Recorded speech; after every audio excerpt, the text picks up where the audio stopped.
오늘은 첫 시간은 이 호세아에 대한 개념 정리하겠고요. 두 번째 시간은 이 말씀을 조금 심층적으로 나누도록 하겠습니다. 제가 구절을 좀 뽑아봤어요. 그래서 아마 오늘은 좀 일반적인 것보다 첫 번째 시간이 좀 짧게 끝날 것 같고 쉬는 시간 이후에 두 번째 시간이 좀 길어질 것 같습니다. 이론은 별로 주목할 만한 게 없지만 핵심이 있어서 좀 말씀드리고 싶어요. 자, 호세아의 활동 연대 잠깐 말씀드릴게요. 원래 아시겠지만 다윗의 통일왕국은 솔로몬이라고도 얘기할 수 있겠죠. 하지만 통일왕국의 초석을 다진 건 다윗입니다. 초석을 다졌다는 거는 그만큼 본질의 신앙과는 멀어졌다는 얘기예요. 왜냐하면 다윗이 그토록 열망했던 게 성전 건립이었거든요. 근데 그 성전 건립이 그러면 하나님의 뜻이었을까? 전혀 그게 아니었죠. 그리고 더 거슬러 올라가면 다윗은 사실은 그 신앙의 첫 번째부터 단추가 잘못 꼬여졌다라고 볼 수 있겠죠. 왜냐하면 하나님의 이름을 힘입어서 골리앗이라는 이방의 왕과 이방의 군사를 때려 눕혔어요. 근데 이게 어떤 거냐? 바로 하나님의 이름으로 독립운동을 한 게 됩니다. 근데 그게 뭐가 잘못됐느냐? 잘못된 거예요. 왜냐하면 하나님께서 말씀하셨던 이스라엘, 히브리는 처음부터 눈에 보이는 국가와 백성이 아니었던 거예요. 그랬는데 다윗은 내 하나님을 믿는 민족들을 박해하는 이방의 민족들과 이방의 왕들과 싸우기 위해서 자신의 달란트를 이용해서 돌팔매질을 한 거죠. 그래서 다윗은 처음부터 하나님의 본질의 뜻과 상관이 없는 자기 열심의 신앙으로 시작했다고 볼 수 있습니다. 그렇기 때문에 통일왕국 또한 가치가 없는 거예요. 하나님이 보실 때에는 이게 하나님에게 영광 돌릴 수 있는 이스라엘이 아닌 거죠.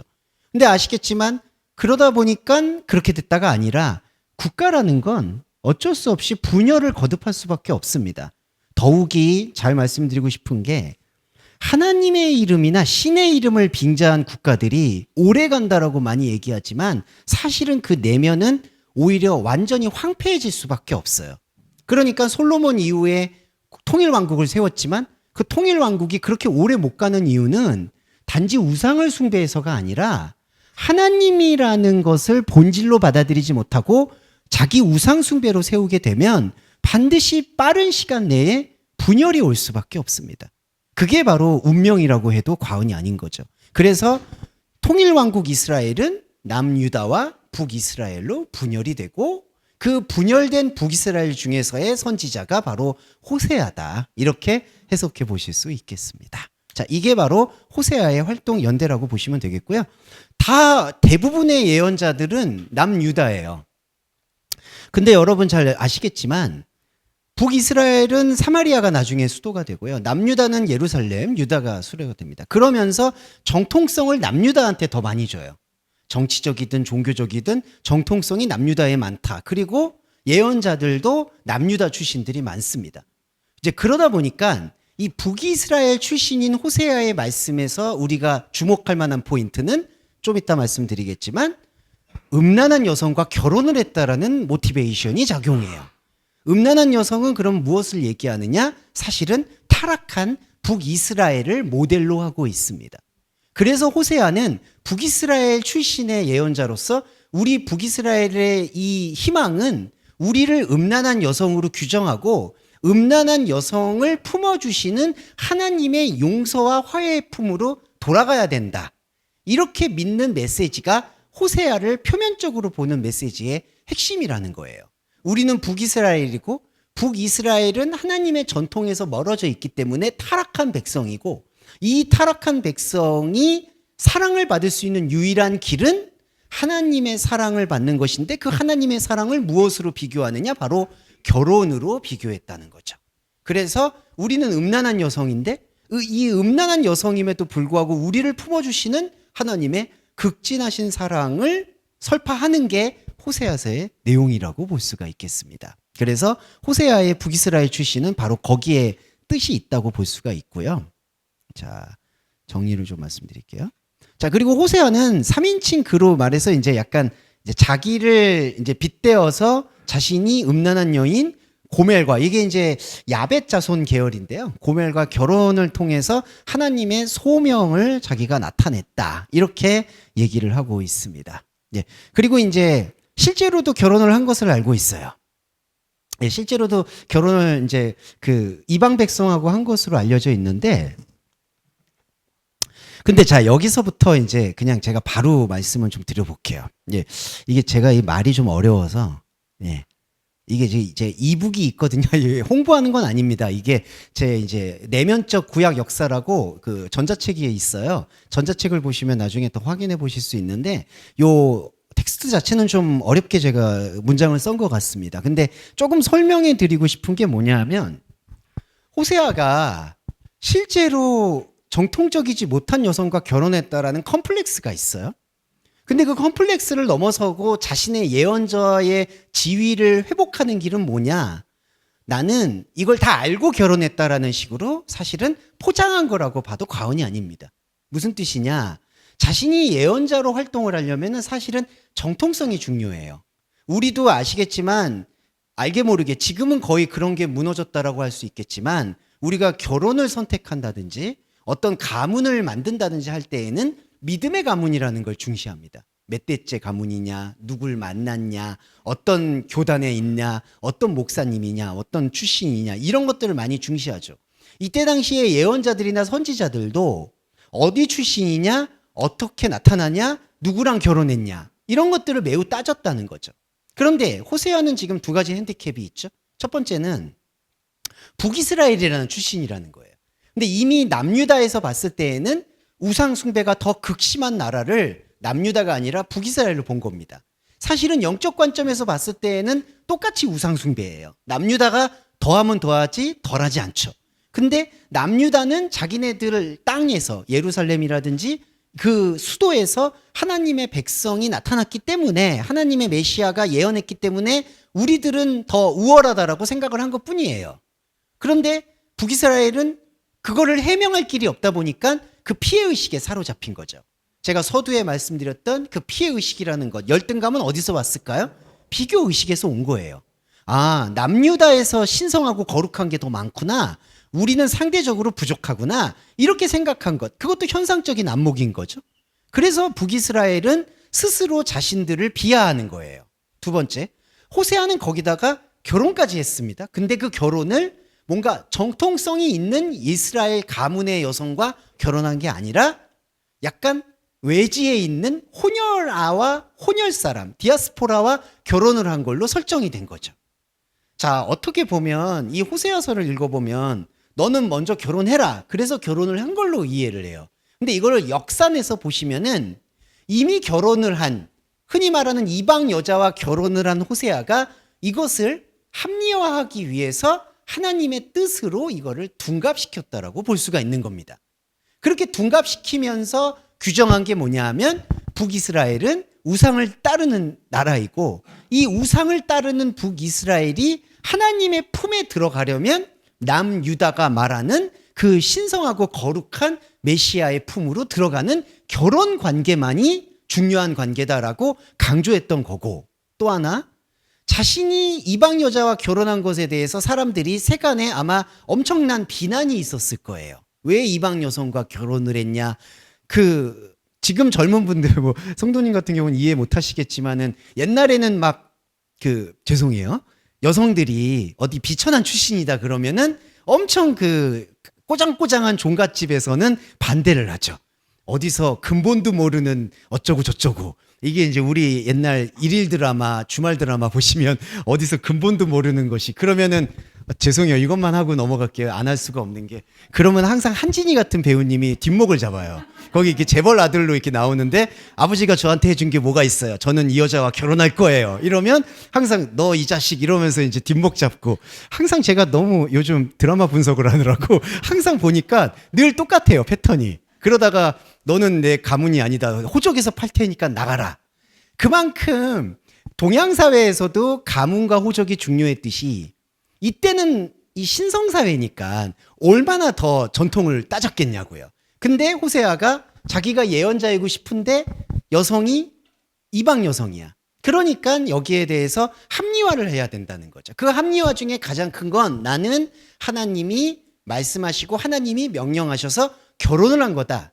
그런데 이 결혼을 하고 보니까 하나님께서 우리 북이스라엘을 극진히 사랑하셔서 이방 여자와 결혼하는 퍼포먼스를 통해서 하나님의 용서와 화해, 사랑에 대해서 얘기할 것을 예언하셨다. 이렇게 풀어낸 게 호세아서의 자기 합리화예요. 자, 근데 여러분, 이 자기 합리화가 구약 백성들이 읽을 때에는 딱 맞아요. 그러니까 무슨 얘기냐? 유대교인들이 읽을 때에는 이 말이 맞아요. 아, 하나님을 믿는 우리의 백성이 하나님을 제대로 섬기지 못해서 하나님의 저주 아래 놓여지게 됐지만 하나님은 본래 사랑이 많으셔서 이 우리의 모든 고통을 끌어안아서 우리의 음란함과 방탕함에도 불구하고 결혼까지 해주셨구나. 얼마나 높은 사랑인가. 이렇게 이해하는 게 바로 유대교의 해석이라는 거예요. 그런데 여러분 이제 잘 아시겠지만 십자가 사건으로 돌아와 볼게요. 십자가 사건으로 돌아올 때, 자, 십자가 사건에 대한 가장 왜곡된 오해는 뭐냐? 이러한 구약의 말씀을 예수님의 사랑으로 극단적으로 옮겨 담은 거예요. 예수님의 사랑으로 옮겨 담은 예는 뭐냐? 하나님이 우리가 범죄하고 음란함에도 불구하고 얼마나 우리를 사랑하셨는지 자기 아들을 보내셔서 아들의 피로 희생제사를 뿌려서 그 희생제사를 통해서 우리를 용서하셨고 우리를 아내 삼으셨다. 이렇게 얘기하게 되는 게 유대교적으로 보는 태도라는 거죠. 그러니까 여러분 이렇게 보는 게 냉정하게 얘기해서 교회에서 말하는 일반적인 해석의 절정이에요. 아, 하나님이 얼마나 사랑하셨으면 나같이 더러운 여자를, 이때 여자는 이제 젠더를 넘어서서 죄인을 말하는 거겠죠. 나 같은 죄인을 아들을 보내셔서 피를 흘리시기까지 희생제사를 통해서 우리를 구원하셨구나.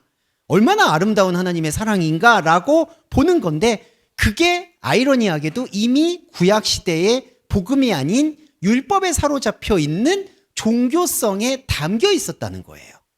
그런데 십자가의 사건을 저와 여러분이 잘 아시겠지만 이제 명확하게 각인하셨을 거라고 생각해요. 십자가의 사건은 무엇이냐? 바로 그 희생제사가 얼마나 허무한 것인지를 못 박는 행위가 십자가 사건이라는 거예요.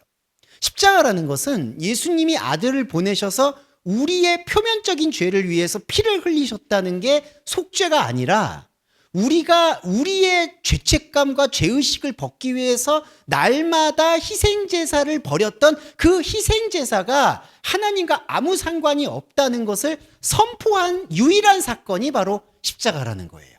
그러니까 희생의 제사, 구약에서 계속해서 했던 제사를 예수님의 제사로 대치시킨 게 아니라요. 구약에서 계속 드려야 됐던 제사를 완전히 종식시킨 종식선언, 해방선언이 십자가라는 거죠. 그러면 이 십자가의 눈으로 이 호세아서를 다시 볼 때 가장 중요하게 들어와야 되는 게 무엇이냐? 제가 앞서서 말씀드렸던 호세아의 그 자기 합리화의 가면을 벗겨내는 게 묵상의 포인트가 되어야 된다는 거죠.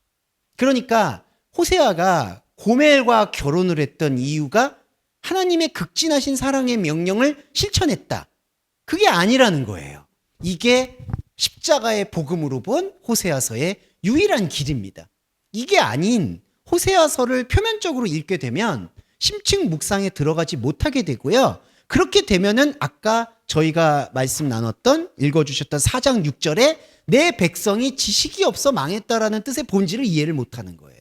지식은 뭘까요? 바로 이 실체를 이해하는 거예요. 이 실체를 이해해야지 그게 예배예요. 그런데 그 실체를 이해하지 않았는데 나는 나의 감정을 팔아서 하나님께서 나를 얼마나 사랑하셨으면 나한테 음란하고 더러운 여자와 결혼하라고 명령을 하셨을까? 이렇게 얘기하는 행위로까지 나아가게 된다는 거죠. 자, 이게 바로 심층 묵상에서의 제가 말씀드리고 싶은 그 현상적인 얘기입니다. 자, 그게 두 가지인데 오늘 이 두 가지 제가 적어 놓은 게 보시면 하나님을 아는 지식은 사랑이고 그 다음에 뒷페이지에 보시면 고난의 새로운 개념에 대해서 조금 설명을 드렸습니다. 자, 요거에 대해서 제가 이론적으로 정리해서 좀 말씀을 드릴게요. 자, 먼저 짧게 조금 설명드리고 넘어가겠습니다. 자, 하나님을 아는 지식은 사랑이다. 이렇게 얘기해요. 자, 하나님을 아는 지식의 사랑에서의 두 가지는 뭐냐 하면, 자, 사랑이라는 건 언약이에요. 근데 언약이라는 건 하나님이 자기를 드러내시는 거예요. 이거를 이제 한문을 써서 죄송한데 현시라고 합니다. 하나님이 자기 자신을 나타내요. 자, 그게 바로 사랑의 본질이에요. 그러니까 사랑의 본질에서의 첫 번째는 언약이고, 언약이라는 건 하나님이 자기를 드러내는 거예요. 그런데 하나님이 자기를 드러낼 때 우리가 나타내는 반응이 뭐냐? 딱 하나, 십자가라는 거예요. 십자가라는 건 뭐냐 하면은 내가 지금까지 했던 모든 퍼포먼스가 하나님과는 상관이 없는 퍼포먼스라는 것에 대한 고발과 고백이 십자가 사건이라는 거예요. 그럼 정리해 볼게요. 하나님을 아는 지식은 사랑이에요. 사랑은 하나님이 자기를 드러낸 거예요. 그런데 하나님을 드러냈을 때 우리의 진리의 반응은 뭐냐 하면 내 안에 하나님을 알 만한 게 아무것도 없었다는 것에 대한 발견 이상도 이하도 없어요. 그러면 나는 어떻게 될까요? 나는 그때 완전히 지워지는 거예요. 이게 여러분 십자가에서 말하는 그리스도와 함께 죽는 거예요. 그러니까 하나님이 자기를 드러내면 나는 죽어요. 어떤 게 죽을까요? 내가 쌓아왔던 우상의 내 모든 혼적인 자아가 소멸되는 거예요. 자, 소멸되고 난 다음에 뭐가 나오느냐? 제가 다니엘서 지난주에 환멸을 말씀드렸죠. 호세아서는 뭐냐 하면은 수치심입니다. 수치심. 네. 왜냐하면요. 인간은 무엇으로 사는가? 혼으로 살아요. 그래서 인간은 모든 것들을 혼으로 꾸려왔어요. 그래서 모든 지탱할 수 있는 기반이 혼이에요. 푸시케. 근데 하나님께서 십자가를 통해서 그 푸시케가 하나님과 아무런 관계가 없다라는 나더러 주여 주여 하는 자마다 들어갈 거라 생각하지 말아라 라고 얘기한 게 성취가 돼버렸어요. 그러면 나는 지금까지 땀 흘려가면서 내 혼을 어떻게든 하나님께 영광을 돌리려고 동분서주했다는 거죠. 그런데 하나님이 자기를 나타내니까 이 모든 게 무의미해지고 무력해지고 허무해지고 모든 게 너덜거리는 거예요. 그러면은 뭐가 남을까요? 우리의 감정은 다 어디에 꽂혀 있죠? 혼에 꽂혀 있죠. 근데 혼이 모든 것들을 너덜거리게 만든다고 가정해 보세요. 모든 걸 허무하다고 선포해 보세요. 뭐가 남죠? 우리의 열정, 우리의 기쁨, 우리의 열심, 우리의 노력, 이 모든 것들이 허망한 데로 들어가 버리기 때문에 수치스러운 거예요. 치욕적인 겁니다. 치욕적이에요, 치욕. 자, 그래서 호세아서는요, 문제의 가장 본질을 드러내는데 그 치욕을 잊기 위해서 결혼을 해버리는 거예요. 그러니까 여러분, 죄송해요. 나이가 들었다, 뭐 정년기다, 이래서 결혼을 하시면 안 되는 겁니다. 이게 왜 그러냐? 자, 결혼이라는 게 왜 무덤? 죄송해요. 자꾸 이런 얘기를 왜 드려야 되는지 죄송해요. 결혼 무덤은 아니에요. 근데 지금 영적 의미를 말씀드리는 거예요. 자, 호세아서에서 호세아가 자기의 북이스라엘 출신이라는 거를 아직 못 벗어나요. 혼적인 세계에서 못 벗어나요. 근데 다니엘도 그렇듯이 호세아, 특히 이 소선지서에 나오는 사람들은 말씀과 부딪힙니다. 요엘도 그렇고 미가도 그렇고 아모스도 그렇고 다 부딪혀요. 저와 여러분도 혼의 자아로 영의 말씀이 부딪혔죠. 그리고 감히 말씀드리면 지금 이 시간도 충돌이에요. 충돌. 우리 안으로 하나님이 당신의 사랑을 드러낸다는 건 우리 입장에서는 완벽한 스트러글, 충돌이에요. 왜냐하면 나의 수치와 대면을 해야 되니까. 왜냐하면 나의 감정의 희노애락은 모두 혼에 집중되어 있었고, 근데 우리는 그 혼이 세상 사람들과 다르게 이 혼이 하나님한테 헌신되었다라고 믿어왔기 때문에 이 모든 카타르시스와 감정은 하나님께 영광 돌리는 걸로 다 초점이 맞춰져 있었다는 거죠. 그런데 하나님이 진짜로 드러나고 나니까 내 초점이 모든 맞춰진 게 아무것도 아니라고 말씀해 버리니까 얼마나 이게 속된 표현, 시쳇말로 쪽팔린 거예요. 이 쪽팔린 수준을 넘어서서 정말 쥐구멍이라도 숨고 싶고 내 모든 감정이 너무나 수치스러운 거예요. 자, 그 다음에 나타나는 게 바로 호세아서에서는 자기 고백을 하는 게 이래서 나는 결혼을 해버렸다는 거예요. 근데 이 결혼이 어떻게 되느냐? 결혼 자체는 나쁘지가 않습니다. 무슨 얘기냐? 호세아가 사랑을 해서 어떤 관계를 맺고 가족을 꾸린 건 일상이에요. 그냥 야벳의 자손인 고멜과 결혼을 한 건 일상이에요. 호세아의 일상.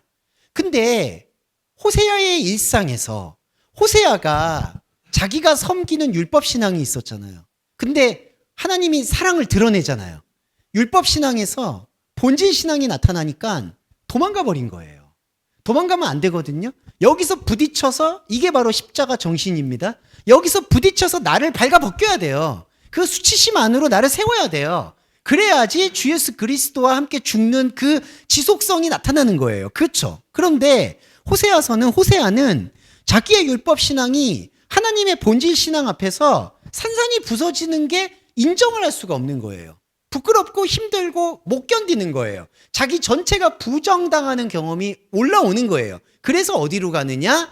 자기가 가지고 있는 일상. 그냥 이방 여자라고 규정하는 것도 잘못된 거죠. 그냥 결혼을 한 거예요. 그 결혼을 하고 먹고 살고 있는 그 일상에다가 자기의 수치심을 투영한 거예요.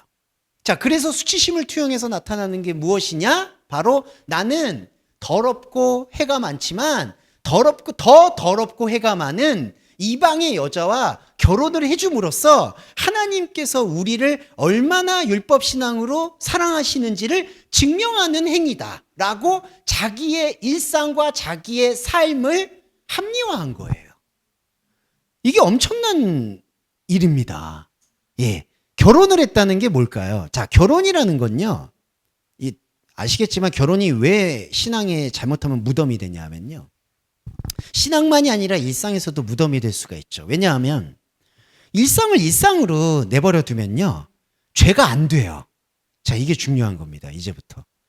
자, 호세아의 율법 신앙은 북이스라엘 출신이니까 신약으로 돌아와서 조금만 더 설명드릴게요. 신약에서 여러분 귀신 들린 자 있죠. 귀신 들린 자는 귀신이 정말 들렸을까요? 그렇지 않습니다. 귀신 들린 자는 율법의 기준점을 갖고 있는 재판관 흉내내고 있던 바리새인들이 너 보니까 행실이 이상해. 자기가 볼 때 행실이 이상하면 귀신 들린 거예요. 그러면 한 사람이 귀신 들렸다고 얘기하는 게 아니라 권위자가 얘기하죠. 여러분도 아시겠지만 누군가 대학 교수 믿을 건 아닙니다. 죄송해요. 예, 아니요. 이거는 아니에요. 이거는 사회 비판이기 때문에 멈추겠습니다. 아무튼 여러분이 누군가가 권위자가 여러분한테 여러분 지금 잘못 살고 있어요. 여러분 만약에 진짜 셀럽 같은 사람이 와서 당신 인생은 지금 우울해요. 이런 식으로 규정을 해버려요. 그러면 그 사람은 내가 우울한가 보다. 내가 잘못 살고 있나 보다. 이렇게 돼버려요. 신약시대 때 귀신 들렸던 사람들, 신약시대 때 많이 아니죠. 모든 사람들은 당신은 비정상인 것 같아. 당신은 이상해. 당신은 어울리지 않아. 하나님의 율법과 달라. 이러면 다 귀신 들린 사람이 되는 거예요. 자, 그러면 문제가 더 이중의 문제는 뭐냐 하면 자, 귀신 들린 사람이라고 규정받은 게 저라고 가정을 해볼게요. 호세아가 지금 그런 거거든요. 북이스라엘 출신이니까 너는 음란해. 너는 잘못했어. 이렇게 규정이 돼요. 그러면 자기 안에 본질의 주체성, 곧 말씀 주체성이 있으면 그 말에 휘둘리지도 않겠죠. 당신은 그렇게 얘기해도 나는 내 안에 하나님을 만났기 때문에 하나님이 나와 함께하고 있는 것에 대해서 의심이 없어요. 이렇게 되면 외부에서 아무리 당신이 비정상이야, 당신이 귀신 들렸어, 당신 지금 잘못 신앙생활하고 있어, 이런 말이 들릴 리가 없어요. 왜냐하면 여러분 안에 언약이 이게 살아 숨쉬니까. 근데 호세아는 지금 살아 숨쉬는 게 아니었던 거예요. 자기의 율법 신앙의 기준에서 봤을 때 북이스라엘이라는 건 음란하고 율법을 못 지키는 거고 귀신 들린 거예요. 그러니까 이걸 잊어버리려고 어떻게 하느냐? 하나님의 사랑을 합리화시키려고 하는 거예요. 왜냐하면 구약 성경에도 보면 하나님께서는 이렇게 율법을 못 지키는 사람에게 저주는 주기는 하셨지만 극진히 우리를 사랑하셔서 그 저주에서 벗어날 길을 마련해 주셨다. 그건 뭐냐? 우리가 통렬히 회개하고 하나님께 나아가는 길이다. 이렇게 해석을 한 거예요. 그래서 이 호세아는 자기가 살고 있는 일상을 하나님이 주시는 저주와 심판과 구원의 파노라마로 인식한 거예요. 그러니까 일상은 쇳덩어리가 된 거예요. 이 일상의 쇳덩어리를 예수의 피로 구원받고 깨끗해져서 하나님께 내가 어찌됐든 더러운 몸이었지만 하나님의 사랑을 깨달아서 하나님께 깨끗한 몸이 될 수 있는 유일한 기회를 얻었다라고 생각하려고 합리화한 게 갑자기 그냥 사이좋게 살고 있었던 사랑하는 아내를 너는 음란한 여인이야 라고 규정을 해버리는 거죠. 그러니까 이 얼마나 잘못된 거냐 하면 갑자기 우리가 일상에서 먹고 사는 것 자체가요 죄가 돼버린 거예요. 자, 죄송합니다. 이게 기독교의 맹점이에요. 하나님이 모든 걸 죄 아래 가두었다. 이게 뭘까요? 이 죄가 뭘까요? 우리가 살고 있는 일상을 죄에 가둔 걸까요? 아니에요. 본질적인 걸 보지 못하고 있는 그 상태 자체가 죄예요. 그리고 중요한 건 그 죄가 무엇인지를 알게 되면 죄가 없어지는 게 아니라 죄가 은혜와 동일시가 되는 거예요. 여러분 이거 이해하시죠? 그러니까 예수님이 오셔서 죄를 없애줬다가 아니에요. 그건 욕망이에요. 이 죄는 더럽고 결핍이 있고 더러운 건데 예수님의 깨끗한 피가 이 죄를 사해줬어. 사해줬다라는 그 단어 때문에 함정이 있는 건데 사해줬다라니까 없애줬다고 생각하는 거죠. 그게 아니에요. 죄가 죄로 있는 거예요. 이 죄는 뭘까요? 죄의 본질은 내가 하나님과 다른 것이구나. 내가 하나님의 존재가 아니었구나라는 존재의 자각이 죄예요. 그러면 존재를 자각한 건 구원입니다. 왜냐하면 내가 하나님과 다르다는 것을 하나님과 하나됨을 통해서 이해했기 때문에. 그러니까 죄는 사실은 구원과 똑같은 의미가 되는 거예요. 그러면 여기서 여러분 일상에서 결혼했고 일상에서 먹고 마시고 일상에서 내 삶을 꾸려왔던 것들이 개입이 될 수 있을까요? 개입이 되는 게 아니에요. 일상은 그냥 일상으로 사는 거예요. 일상을 일상으로 살 때만이 오히려 윤리와 도덕과 양심과 자기 생각이 또렷해지는 거예요. 선명해지는 거예요. 그런데 이거를 갖다가 호세아는 결혼이라는 걸 통해서 자기가 완전히 이 일상의 전체, 인생의 전체를 율법의 무덤으로 가둬서 다 나는 깨끗하려고 하는데 나는 하나님의 사랑을 받아서 깨끗하려고 하는데 내 주변의 가족, 내 아내가 음란해서 내 자녀들이 음란해서 내 백성들이 음란해서 하나님께 가지 못한다라고 생각하는 걸로 자기 합리화를 계속해서 난도질하게 되는 겁니다. 그래서 심층으로 들어가 보면요. 우리 캐톨릭에서도 옛날에 운동 중에 네타시오 같은 게 있었어요. 근데 여러분 이게요. 내 탓이오라는 게 아니라 결국 들여다보면 이게 남 탓이 됩니다. 예, 남 탓이. 왜냐하면 타인을 통해서 규정된 나의 죄를 본다는 게 내 탓이에요. 그러니까 내가 성도님한테 뭔가를 잘못했어. 뭔가를 잘못했다고 해요. 그러면 근데 뭔가를 잘못했다는 기준은 우리 둘의 관계의 기준일 수 있어요. 만약에 우리 성도님과의 관계에서는 잘못이 아니야. 이 언어가. 근데 제가 성도님과 했을 때 그 언어는 성도님을 불쾌할 수 있는 언어가 돼요. 그러면 성도님께 저는 죄를 지은 거예요. 그러니까 내 탓이오라고 했을 때 그 콘텐츠, 소스가 뭐냐? 상대적인 거라는 거예요. 남들에게 힘들게 하고 남들을 충분히 사랑하지 못하고 남들에게 긍휼을 베푸지 못하고 남들에게 은혜를 베풀지 못하고 남들을 따뜻하게 대해주지 못하고 남들 그리고 내 탓.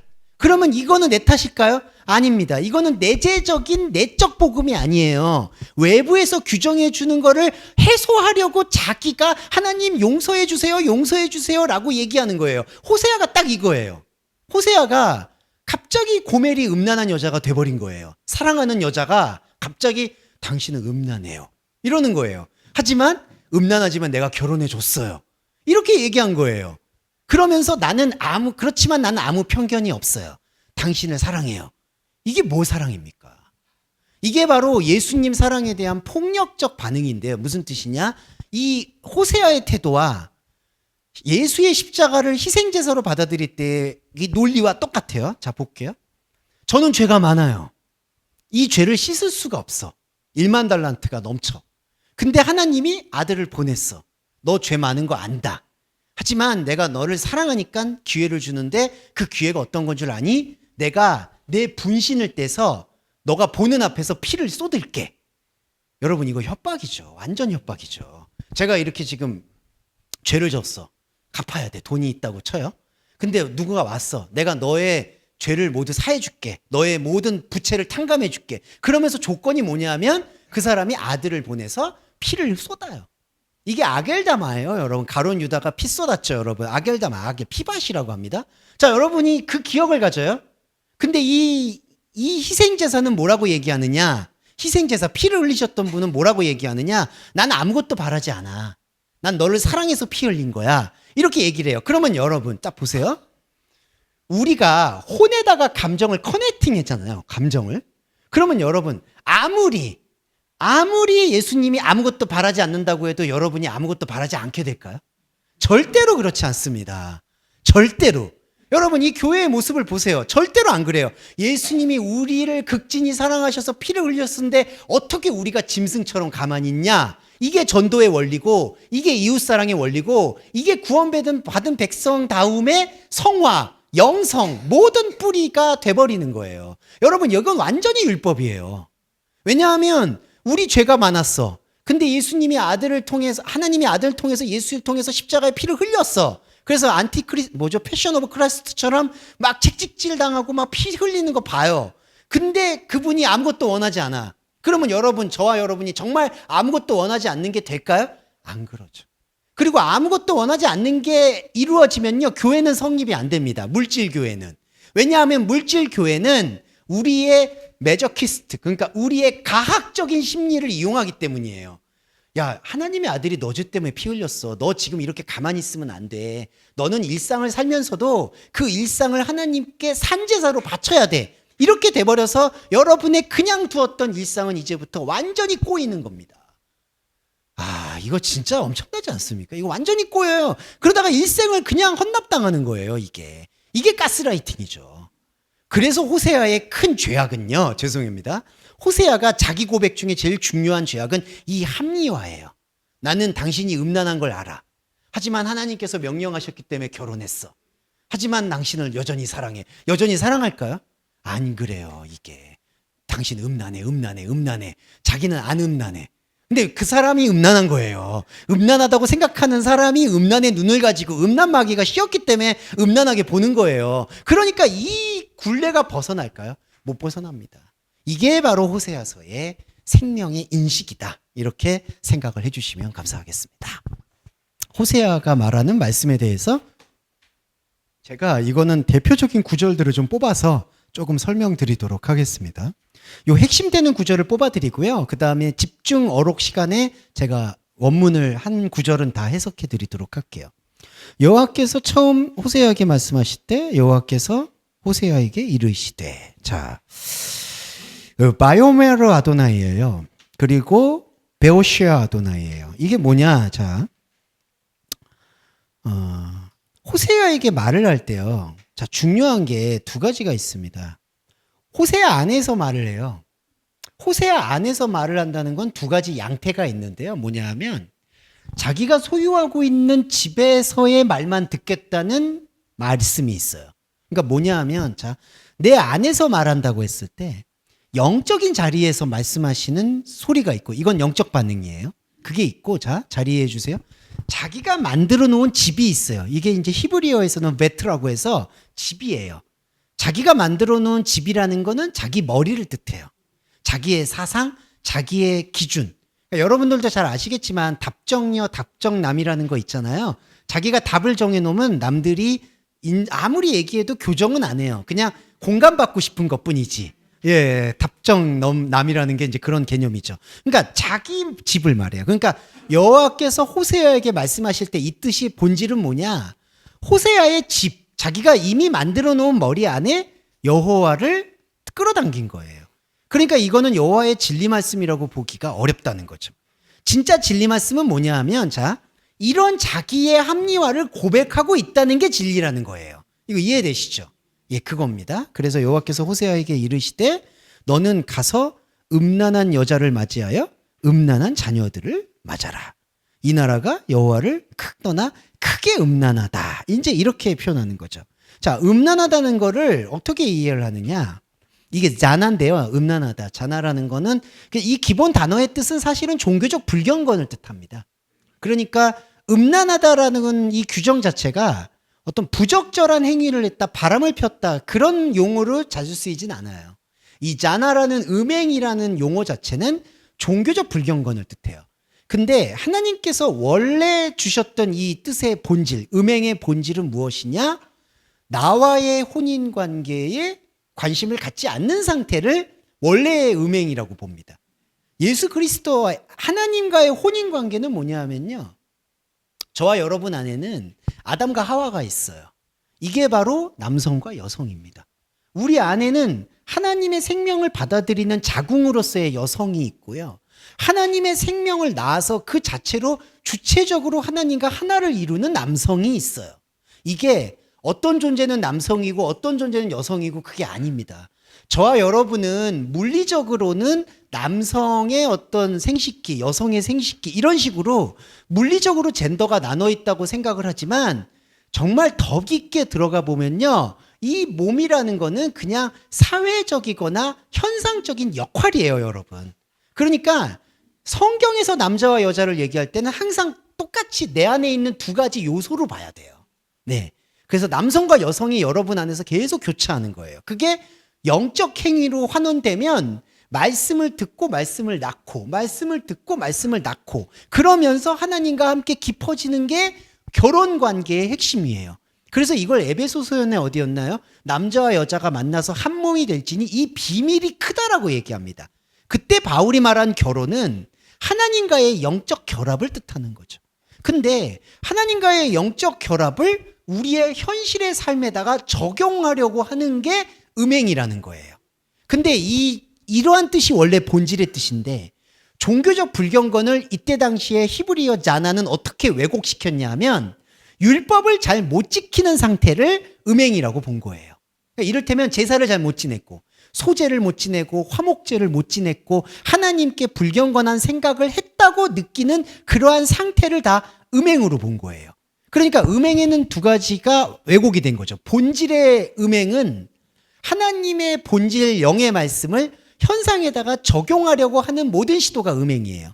그래서 이 음행에서 벗어나는 길은 현상은 현상대로 영은 영대로 받아들이는 거예요.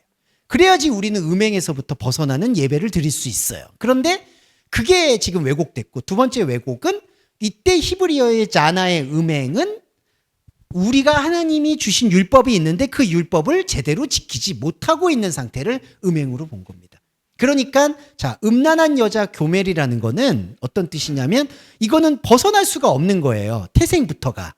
왜냐하면 음란한 여자라는 거는 하나님의 자녀가 아닌 자녀의 출생의 여성이라고 규정했기 때문에 바람을 폈다, 바람기가 있다, 죄송합니다. 시쳇말로 새끼가 있다. 이런 뜻과는 거리가 멀고요. 당신은 처음부터 하나님과는 다른 율법이 아닌 백성이었기 때문에 음란한 겁니다. 라고 규정을 해버리는 게 1장 2절의 핵심이라는 거죠. 그러면 이거는 어떻게 되냐면요. 답이 안 보여요. 그러니까 음란한 여자는 계속해서 음란한 여자예요. 이제. 예. 왜냐하면은 태생을 바꿀 수 없잖아요. 근데 그 태생은 누가 규정했냐? 하나님이 규정한 게 아니라 사람들의 전통이 규정했고 사람들의 전통 중에 제일 안 좋은 케이스가 뭐냐? 아론입니다. 아론 때부터 12지파 나누고요. 아론으로 제사장 계열 나왔고요.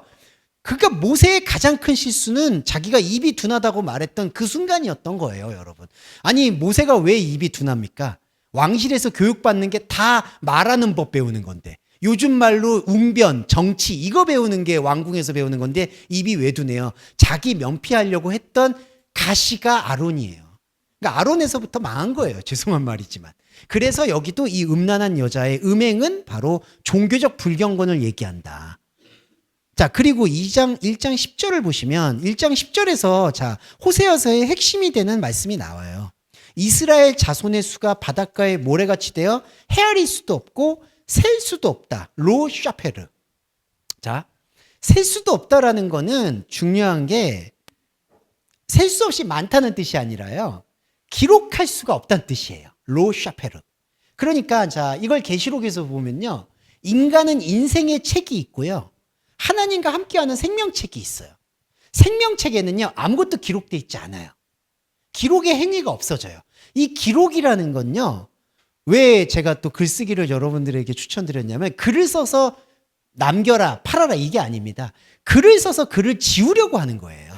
예. 글 쓴다는 건요. 기록을 통해서 호랑이는 가죽 남기고 인간은 이름 남기잖아요. 아니에요. 그리스도인은 기록으로 여러분이 하나님에 대한 기록이 아니라 인간의 인생의 책으로 오염되어 있는 거예요. 오염되어 있는 상태를 오염되어 있지 않는 상태로 돌리는 게 영적 기록이에요. 그게 생명책이에요. 그래서 말씀의 기록을 저와 여러분이 지금 예배에 참여하시는 게 기록이거든요. 신비, 영혼의 신비에 쓰는 거예요. 영혼의 신비에 쓰는 거에 내용이 없어요. 우리 이름도 없어요. 주원규라는 이름은 사회적인 이름, 기록되어 있는 이름이지 하나님이 나한테 주신 이름 아니에요. 그냥 편하니까 부모님이 지어주신 이름인 거예요. 그러니까 그 이름이 기록이 없어지기 위해서 기록을 하는 거예요. 예배가 바로 그겁니다. 그래서 여기 10절은 본질의 말씀인데 헤아릴 수도 없고 셀 수도 없다는 뜻은 그만큼 많다는 뜻이 아니라 그만큼 세상과 현상에서 사라질 것이다. 그리고 여기 보시면 1장 10절에 여기 한글 번역 볼게요. 너희는 내 백성이 아니라 한 그곳에서 살아계신 하나님의 아들들이 될 것이다. 이렇게 됩니다. 베니 엘 하이, 살아계신 하나님의 아들이 된다. 네, 요거 약간 복잡한데 설명드릴게요. 자, 호세아서는 어떻게 연결이 됐냐면요, 자기의 합리화하는 호세아의 자기 고백과 진리를 말하는 하나님의 말씀과의 끊임없는 충돌을 기록하고 있어요. 다니엘은 어떻게 기록했냐면 현상으로 하나님의 이름을 빙자해서 성공하고 있는 자신과 환상을 통해서 자신이 지금 매춘 행위를 하고 있다는 것을 깨닫고 고백하는 다니엘이 충돌하는 게 다니엘서죠. 호세아서도 마찬가지예요. 자기를 합리화하고 있는 율법으로서의 호세아와 그 호세아 안으로 파고들고 있는 진리 말씀의 말씀이 충돌하는 게 1장 10절 2절의 차이예요.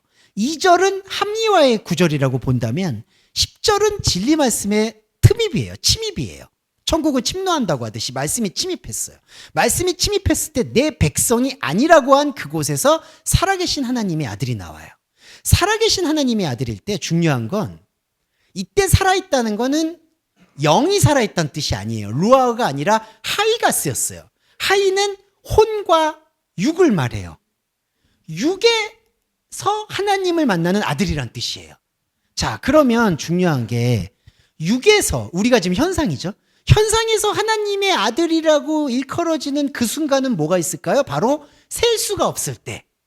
이게 되게 역설적이죠. 그러니까 살아있을 때, 우리가 혼이 있을 때 하나님의 아들이라고 불려지는 그 유일한 때는 혼이 모두 사라졌다라는 거를 내가 하나님 앞에 고백할 때, 내가 혼의 기록으로는 하나님과 함께 할 수가 없다라는 것을 깨달을 때, 곧 내가 혼과 육으로는 하나님의 아들이 아니라는 것을 알게 될 때 하나님의 아들이 되는 거예요.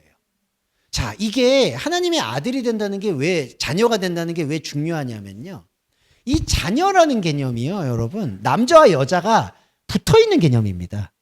왜 붙어있냐면요, 자, 자녀를 낳는 건 여자죠. 여성입니다. 영적 비유로 자궁이에요. 근데 자녀가 됐다는 거는 뭐죠? 나왔다는 거예요. 이건 남자예요.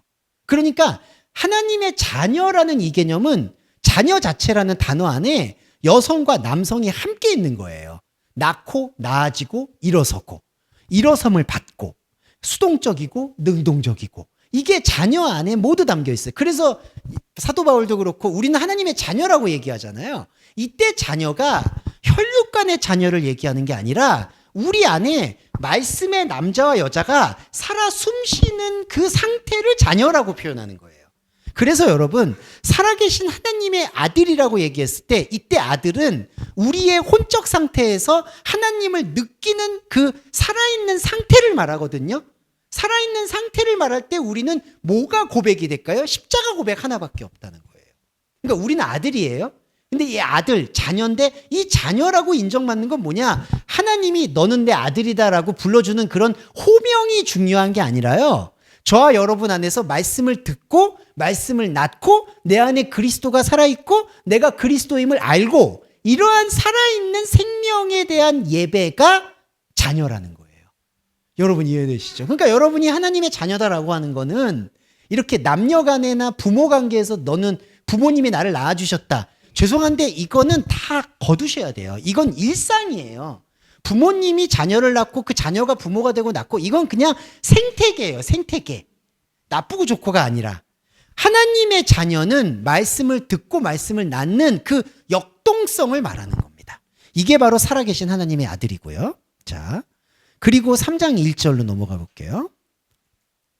자, 이 3장 1절은 또 뭘까요? 바로 합리화예요.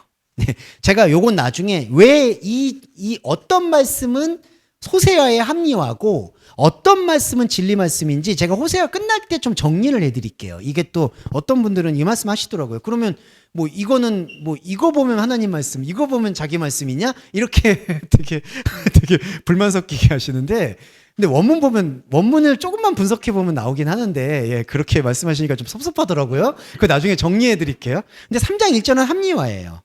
여호와께서 내게 말한대요. 이건 자기가 말하는 거예요. 자기가 생각하는 거예요.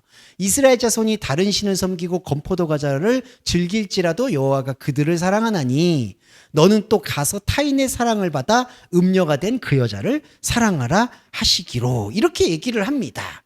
자, 이게 좀 안 좋은 거예요. 안 좋은 거. 여호와가 그들을 사랑한다. 이게 어디 부분이냐면요.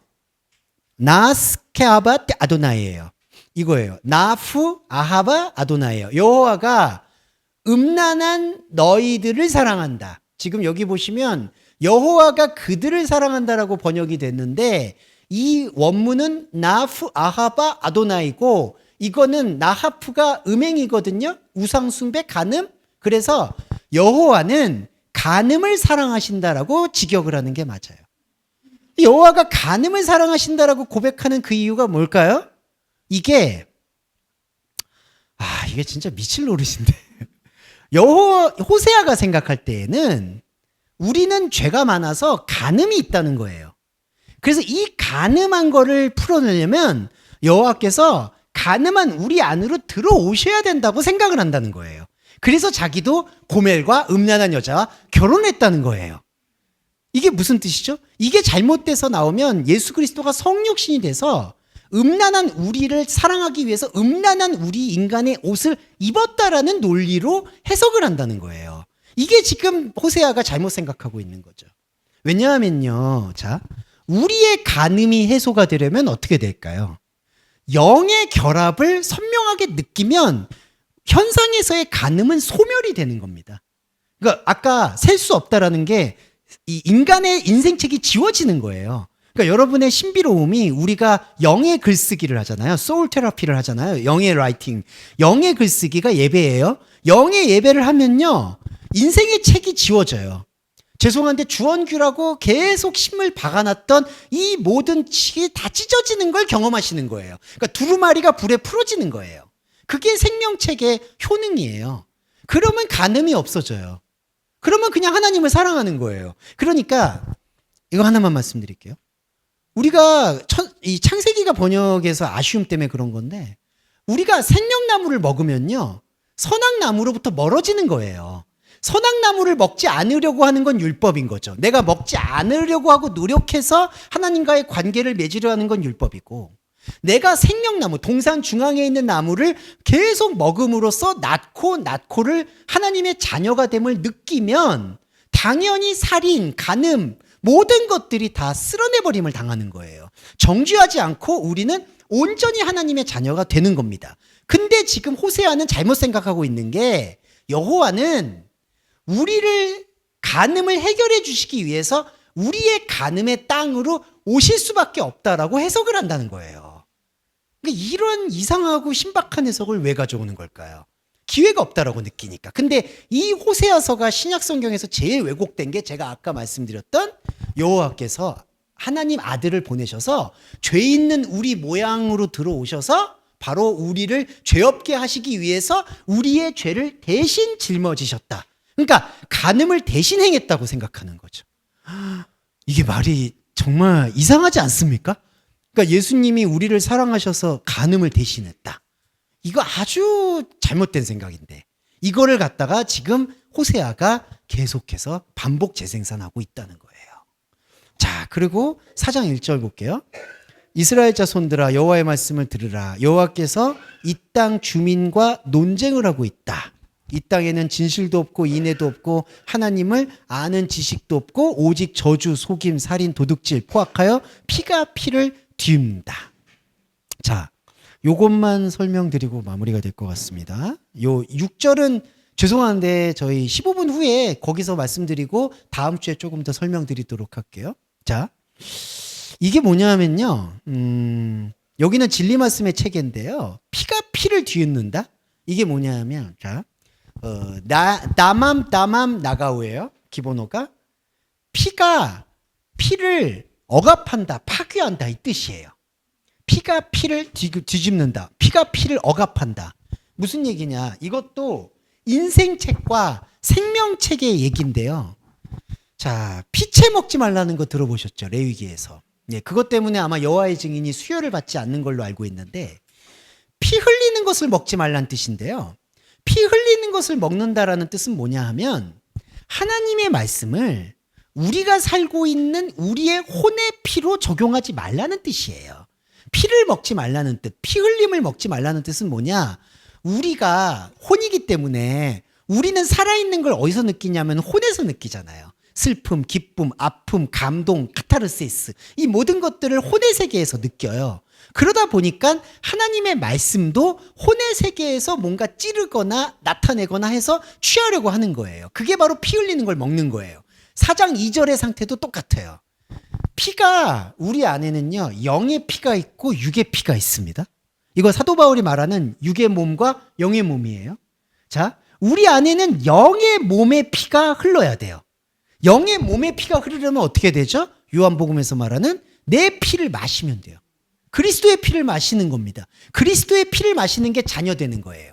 그리스도의 피를 마신다는 건 이 세상에 어떤 연고도 없는 하나님의 온전한 아무 조건 없는 아예 어떤 쓸모없는 그 그리스도의 복음, 그게 진짜 순복음인 거죠. 죄송한데 저 교단 순복음을 말하는 게 아니라 진짜 복음이죠. 그 복음을 먹는 게 피를 먹는 거고 그 피를 먹으면 자 여러분 우리 안에 있는 피가 분출해요. 이게 충만이에요. 우리 안에 있는 영의 피가 분출해요. 영의 피가 분출해서 육의 상태를 내리덮어요. 그러면 육의 상태를 홍수로 만들어버려요. 육의 상태를 홍수로 만든다는 건 육의 상태에 아무 의미도 없다는 걸 선포하는 거예요. 홍수가 무슨 뜻이냐? 노아의 홍수가 무슨 뜻이냐면 인생은 부질없이 다 떠나간다는 거를 선포하는 게 홍수예요. 피가 충만하다. 피가 넘친다. 이게 무슨 뜻이냐? 우리가 예수 그리스도의 피를 먹고 마시는 예배자가 되면 현상으로 예배에 예수의 피가 흘러내리기 때문에 모든 것, 인간이 가지고 있는 모든 인생을 망각해버리는 거예요. 그런데 여기는 4장 1절은 뭐냐 하면 그게 아니라 이 앞서의 피는 영의 피를 말하고 있거든요. 근데 영의 피를 육의 피가 파괴한다라는 뜻이에요. 예, 이게 무슨 얘기일까? 영의 피가 분출이 돼서 육의 피를 내리덮어서 육의 피와 육의 인생이 아무 의미가 없다는 것을 선포해야 되는데 그게 성령 충만이거든요. 근데 이 상태는 뭐냐면 성령 충만이 아니라 이게 바로 괴사 상태인데요. 이게 사망 상태. 괴사라는 건 썩는 거죠. 이게 왜 사망 상태냐면 영의 피가 분출이 돼야 되는데 영의 피를 이 육의 피가 가로막고 있는 거예요. 그러니까 여러분 완전히 이게 동맥경화라고 보시면 돼요. 예. 그러니까 피가 안 순환이 안 돼요. 여러분 피 순환 안 되면 죽죠. 마찬가지예요. 영의 피가 흘러나와서 육의 피를 내리덮어서 육의 세계의 허망함을 날마다 예배자로서 고백을 해야지 영의 피가 계속해서 순환하고 성령 충만이 유지가 되는데 영의 피는 나오려고 하는데 그 영의 피를 육의 피가 내리 누르는 게 바로 피가 피를 뒤있는 거예요. 그러니까 이게 바로 퇴적되는 거예요. 이게 피가 응고되고 피가 굳는 그냥 신체로 말씀드리면 여러분 피가 굳어버리면 이게 이제 죄송한데 뇌졸중도 되고 뭐 동맥경화도 되고 심장도 못 뛰고 뭐 이렇게 다 나오는 거죠. 육체 신비도 그러할진데 피가 피를 뒤흔는다는 이 뜻은 뭐냐 하면 바로 여호와의 말씀을 듣지 못하는 상태, 곧 하나님을 아는 지식이 없는 상태에서 계속해서 지식이 있는 것처럼 행세를 하려다 보니 이 꼴이 났다는 거죠. 그리고 비난하는 게 아니라요. 이게요. 마지막으로 말씀드릴게요. 호세아는 왜 결혼을 했을까요?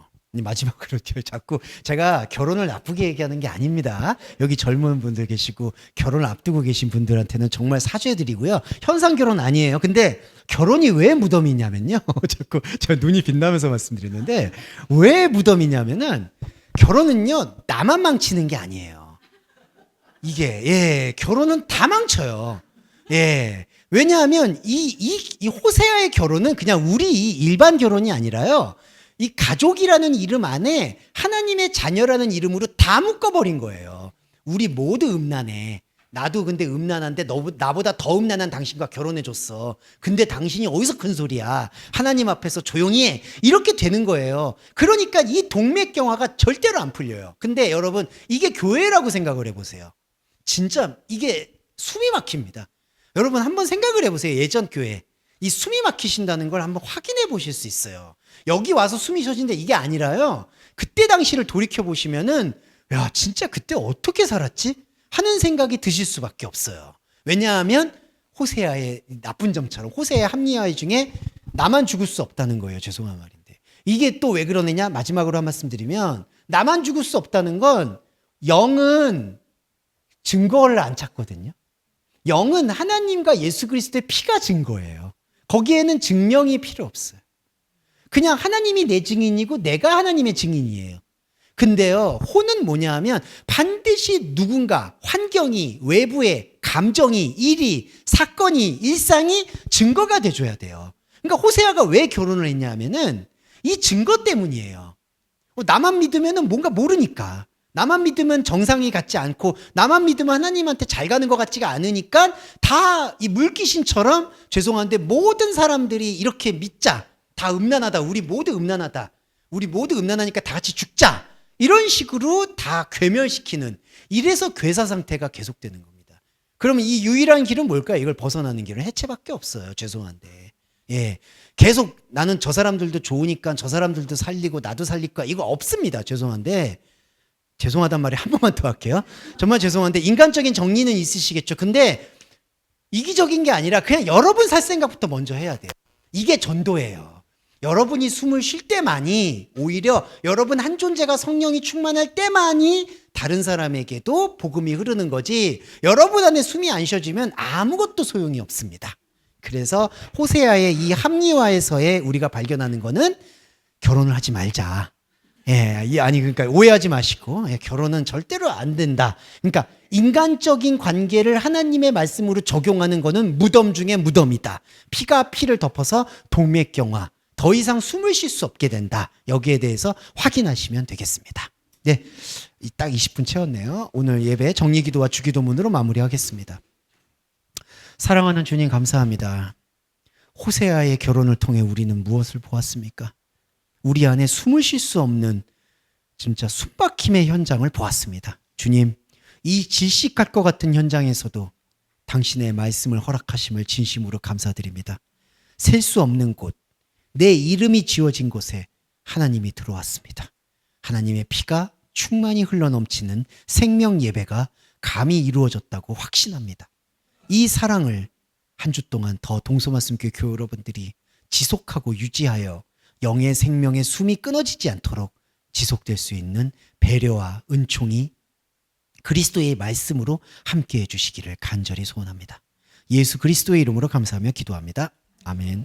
주기도문 함께 하겠습니다.